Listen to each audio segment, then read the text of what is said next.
Speaking of incredible, President Trump hosting Israeli Prime Minister Benjamin Netanyahu at the White House yesterday, with the president unveiling a 20-point peace plan to end the war in Gaza and release all hostages after 725 days in captivity. It's now up to Hamas to accept.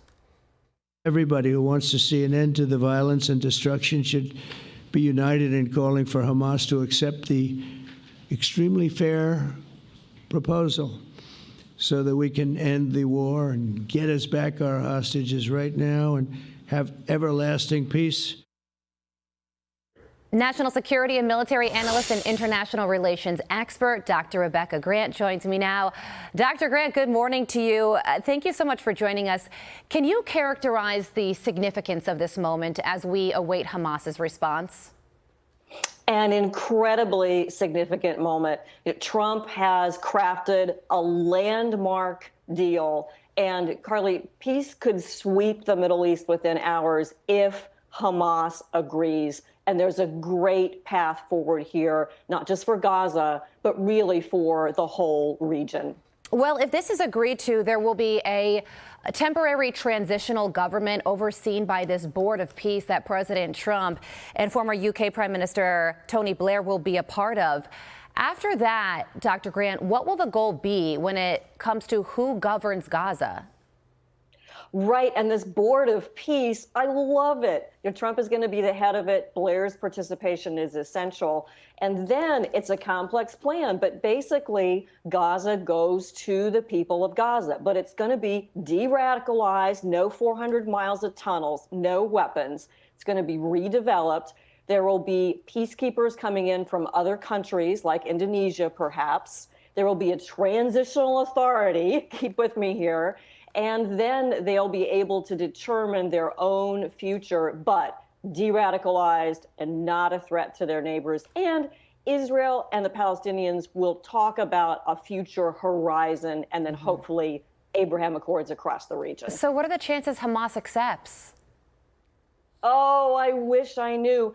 Trump seems optimistic that they are really leaning on them to accept. And this shows you what we've known, which is the other states in the region have had it with Hamas. Hamas has no options now.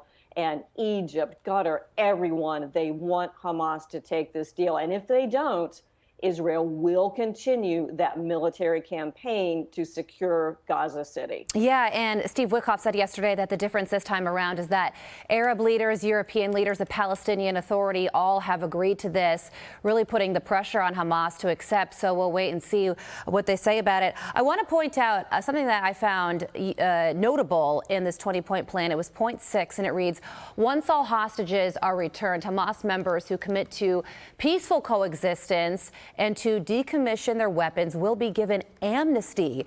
Members of Hamas who wish to leave Gaza will be provided safe passage to receiving countries. So members of Hamas will be given amnesty, Dr. Grant. But apparently Prime Minister Benjamin Netanyahu worked for many hours to get the line that the Hamas members need to decommission their weapons. And he sees that as a major win within this 20-point plan. But Hamas members given amnesty, allowed to stay in Gaza. Does that raise red flags to you?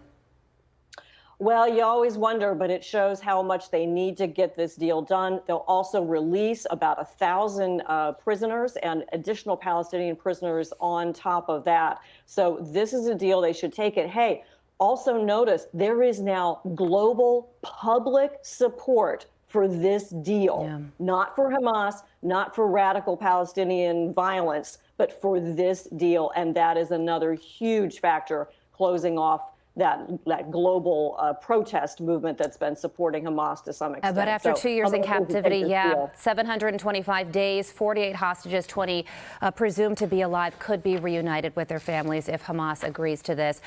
We have to ask you about another big story. I can't believe that there is even more major news to talk about on the international front. But today there's going to be a big meeting in Quantico, Virginia. The President, Secretary of War Pete Hegseth, hundreds of generals and admirals from around the world have been called to join into this meeting. Have you ever seen anything like this before? And what do you think this meeting will ultimately be about?